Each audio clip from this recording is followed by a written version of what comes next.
दोस्तों, मुसलमानों के वोटों के लिए जिस तरह की छटपटाहट और बौखलाहट देखने को मिल रही है इंडिया गठबंधन से लेकर एनडीए के बीच, वो लगातार मैं आपको दिखा रहा हूं। मैंने दो बातें कही थी और दोनों बातें सही साबित हुई। एक मैंने पुरानी कहानी सुनाई थी, वो कहानी थी रामविलास पासवान यानी चिराग पासवान के पिताजी की और तेजस्वी यादव के पिताजी यानी लालू प्रसाद यादव की, जब बिहार में इस जोड़ी का कोई तोड़ नहीं था, ना कांग्रेस के पास ना बीजेपी के पास।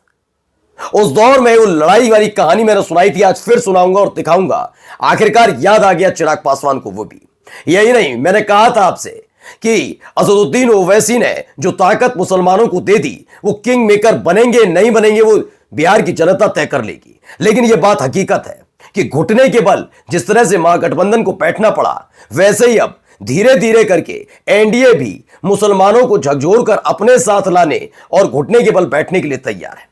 हां, एनडीए के बड़े नेता का बयान आ गया है, वो बयान भी आपको दिखाऊंगा। क्या बीजेपी की मुखालफत करके इतनी हिम्मत, इतनी ताकत होगी कि मुसलमानों के वोटों के लिए, जो उस पार्टी के परंपरागत वोट है, एक उप मुख्यमंत्री या कोई बड़ा पद मुसलमानों को दे पाए वो एनडीए सरकार में आने के बाद? क्या कुछ हुआ है, कैसे समीकरण बदला है, और मात्र 24 से 48 घंटों के भीतर वो आपको दिखाने जा रहा हूं। नमस्कार, मैं हूं प्रज्वल गौतम और आप देख रहे हैं टाइम्स एक्सप्रेस। मैं हमेशा कहता हूं कि देश किसी एक का नहीं हो सकता, कोई तय नहीं करेगा कि मैं किसे वोट कास्ट करूं। मैं प्रज्वल गौतम हूं, ब्राह्मण हूं, और ब्राह्मणों का कोई ये नहीं है कि एक किसी को दे दिया तो उसे ही वोट देना है। जरूरी नहीं है कि असदुद्दीन ओवैसी को ही वोट देना है, जरूरी नहीं है कि आरजेडी को ही वोट देना है, जरूरी नहीं है कि कांग्रेस, एलजेपीआर या जेडीयू को ही वोट देना है। जिसको मर्जी होगी देना पड़ेगा। लेकिन यह बात भी सच है कि यह नजर रखनी बहुत जरूरी है कि इस देश के विकास के लिए, आपके प्रदेश के विकास के लिए, आपकी कौम के लिए कौन ज्यादा जरूरी है। क्योंकि वैसे तो लोकतंत्र में जाति और धर्म के आधार पर राजनीति करने पर मनाही है, लेकिन हमारे देश में जो जिस चीज की मनाही होती है वही काम सबसे ज्यादा किया जाता है। लोकतंत्र के पहले ही सीढ़ी यानी चुनाव में ही जाति और धर्म के आधार के साथ ही न केवल प्रत्याशियों का चयन होता है बल्कि वोट भी मांगे जाते हैं। लेकिन ये कौन से बड़े के नेता हैं जिन्होंने महागठबंधन के ऐलान के फौरन बाद ही, उनके घुटने टेकने के फौरन बाद ही आखिरकार मुसलमानों को याद दिलाया कुछ अपने पिताजी की पुरानी कहानियां? क्या वाकई एनडीए मुसलमानों के लिए कुछ बड़ा करेगी? दिखाऊंगा आपको। लेकिन सबसे पहले ये देखिए, ये मैंने खबर आपको दिखाई थी, पप्पू यादव का बयान था, लुटियंस मीडिया की खबर थी कि हमारे नेता राहुल गांधी दलित और अल्पसंख्यक दोनों को उप मुख्यमंत्री बनाएंगे। हर परिस्थिति में एक दलित, एक अल्पसंख्यक से उप मुख्यमंत्री होगा। ये पप्पू यादव ने ऐलान किया। मैंने तब भी कहा और आज भी कहता हूं, चूंकि पप्पू यादव कांग्रेस से है, चूंकि पप्पू यादव से पहले कांग्रेस पार्टी के एक बहुत बड़े नेता जो लंबे समय तक मुख्यमंत्री भी रहे, उन्होंने जब कह दिया कि पिछड़ी जाति का ही दूसरा उप मुख्यमंत्री होगा, तो पप्पू यादव ने यह ऐलान सिर्फ मीडिया के सवालों से बचने के लिए दिया है, या वाकई कांग्रेस ने इस पर रणनीति के बारे में सोचा है कि हां बात तो सही है, इस पर सोचना होगा। क्योंकि बिहार का मुसलमान सिर्फ सवाल पूछ रहा है। उन्होंने ये नहीं कहा कि हम जिंदाबाद के नारे लगाने के लिए तैयार हैं। उन्होंने कहा अगर ऐसा ही है तो हमारे पास तो विकल्प है। और सही बात भी है, जनता को 5 साल बाद मौका मिलता है वो ये बता सके कि इस देश में राजतंत्र नहीं है, लोकतंत्र है। हमारे बारे में सोचोगे तभी वोट मिलेगा। खैर, अब पप्पू यादव ने यह बयान दिया था। मैंने पहले भी कहा था इस बयान के फौरन बाद ही कि जब महागठबंधन यह ऐलान कर सकता है तो एनडीए में शामिल बीजेपी को अगर छोड़ दिया जाए तो तमाम राजनीतिक दलों का वजूद भी पूरी तरीके से नहीं, लेकिन एक बड़ा हिस्सा भी मुसलमानों के वोटों के आधार पर ही चलता है, मुसलमानों के समर्थन के बिना नहीं चलता है। यह समझ लीजिए, जिसमें जेडीयू से लेकर एलजेपीआर भी है। तो याद आ गया है चिराग पासवान को। दरअसल चिराग पासवान ने जो कहा वो मैं आपको दिखाऊं, लेकिन उससे पहले एक कहानी मैं भी आपको बता देता हूं। कहानी यह थी, बात थी 2005 की। यह वो दौर आ चुका था जब तक राबड़ी देवी मुख्यमंत्री बन गई थी।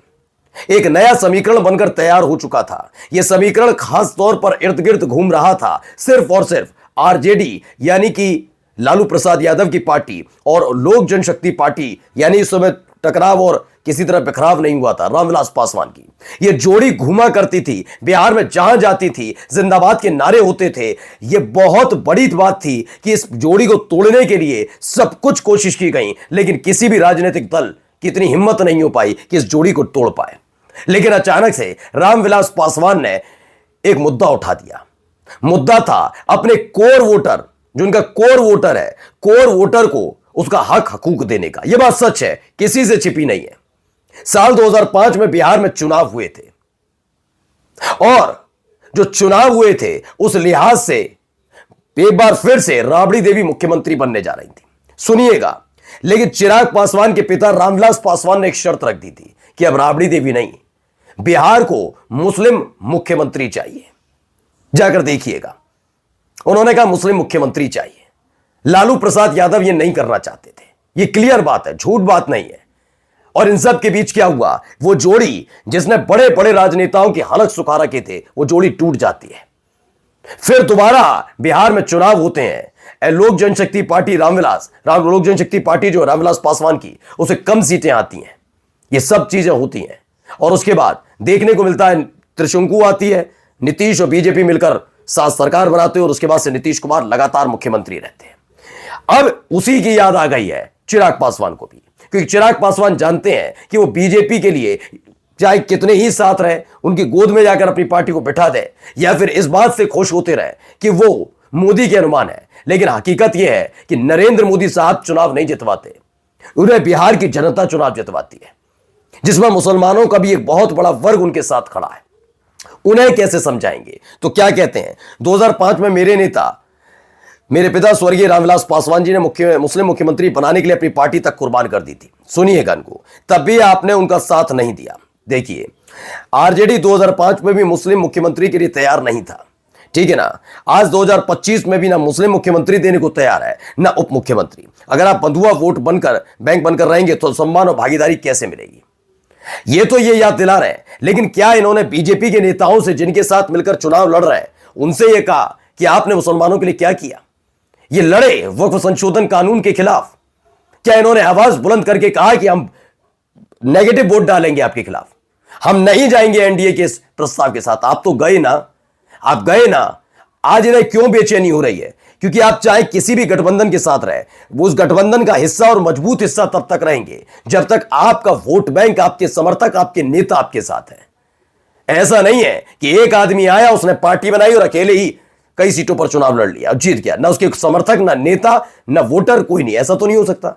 तो चिराग पासवान इस बात को जानते हैं। महागठबंधन के बाद नजर एनडीए पे टिकी है, ऐसे में जितनी सीटें इन्हें मिली हैं उन पर अगर हार का सामना करना पड़ा तो हालत क्या होगी? ये बातें क्यों हो रही हैं? तो जरा मैं दिखाता हूं क्यों बातें हैं ये।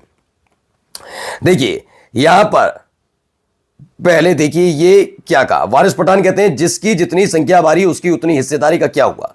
2% वाला उप मुख्यमंत्री बन सकता मगर 19% वाला मुसलमान नहीं बन सकता। अगर ये बराबरी है, क्या ये हिस्सेदारी है? क्या ये इंसाफ है? क्या मुस्लिम सिर्फ वोट देने के लिए और तरी बिछाने के लिए? बिहार की जनता इसका जवाब जरूर देगी। यही बेचैनी पैदा कर रहा है। और जाते आते सवाल चिराग पासवान से, चिराग पासवान आरजेडी पर हमलावर तो हैं, लेकिन क्या कभी उन्होंने मुख्यमंत्री योगी आदित्यनाथ की इस भाषा शैली जो बिहार में चुनाव के दौरान बोली गई, इसका विरोध किया है? सुन लीजिए। आज जब बिहार को पहचान मिल रही है तो आपकी इस पहचान को फिर से धूमिल करने के लिए कांग्रेस और आरजेडी ने एक सगोपा छोड़ा है कि विकास नहीं बुर्का चाहिए।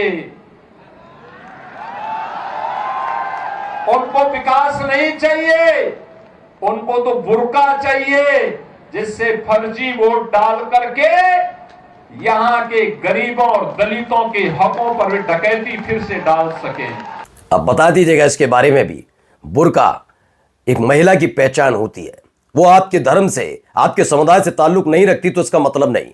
अगर कल कोई उठकर घूंघट पर टिप्पणी कर दे तो यही तमाशा बनाकर सनातन विरोधी बता दिया जाएगा उसे। लेकिन बुर्के के खिलाफ, बुर्के का इस्तेमाल करके राजनीतिक रोटियां सेक रहे हैं, इस पर कभी कुछ बोल पाएंगे? इसीलिए मैंने कहा चिंता तो है चिराग पासवान को, कहीं उनकी पार्टी कोलैप्स ना हो जाए, क्योंकि मुसलमान उनका एक पार्टी का एक मजबूत समर्थक भी है एक हिस्से तक। लेकिन क्या बीजेपी की इतनी पैरोकारी भारी पड़ने जा रही है? नमस्कार।